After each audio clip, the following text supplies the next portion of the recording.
अंगारकी संकष्टी चतुर्थी निमित्त जर पाहिलं प्रभादेवी येथील सिद्धिविनायक मंदिरात भाविकांनी मोठी गर्दी केली आहे।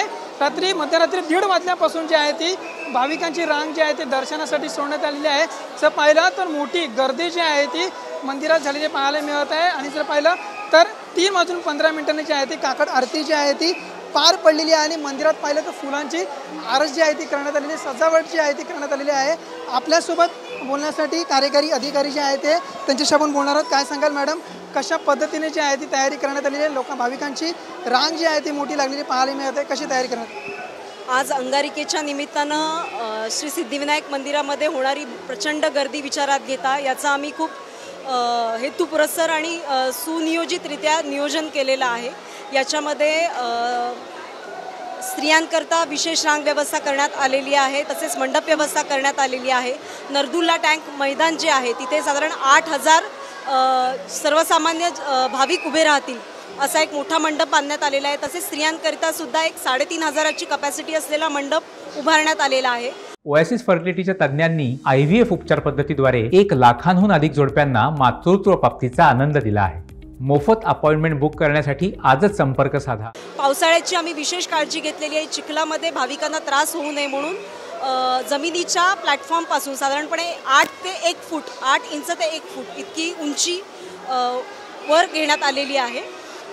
तसेच सगळ्या पद्धतीनं सगळ्या बाजूनी त्याला कव्हर करण्यात आलेलं आहे। त्याचबरोबर भाविकांना पिण्याच्या पाण्याची सोय, चहाची सोय, अग्निशमन यंत्रणा, आरोग्य सुविधा या सगळ्या सुविधा उपलब्ध करून देण्याचा न्यासाने पुरेपूर प्रयत्न केलेला आहे। आणि भाविकांना सुव्यवस्थितरित्या दर्शन व्हावं हाच आमचा मानस आहे। कुठल्याही प्रकारचा गोंधळ जो आहे तो भाविकांमध्ये होऊ नये अशी कुठली व्यवस्था तुम्ही या ठिकाणी केली?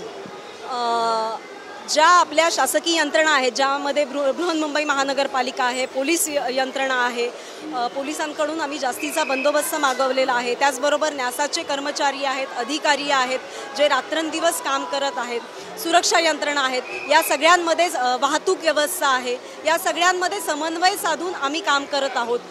यावेळेला दादर ते सिद्धिविनायक मंदिर अशा पद्धतीची भाविकांसाठी विनामूल्य बस सेवा आम्ही सुरू केलेली आहे। सुमारे 41 बसेसची नियोजन आम्ही केलेलं आहे जेणेकरून भाविकांना त्याचा लाभ घेता यावा।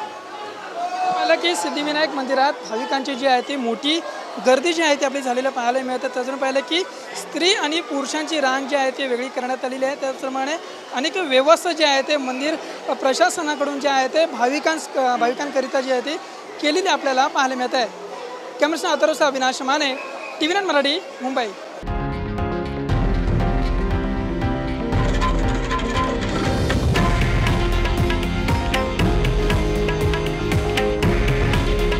हे आहे देशातील नंबर 1 न्यूज नेटवर्क आणि आपण पाहत आहात TV9 मराठी। काळजी तुमची, हित महाराष्ट्राचं।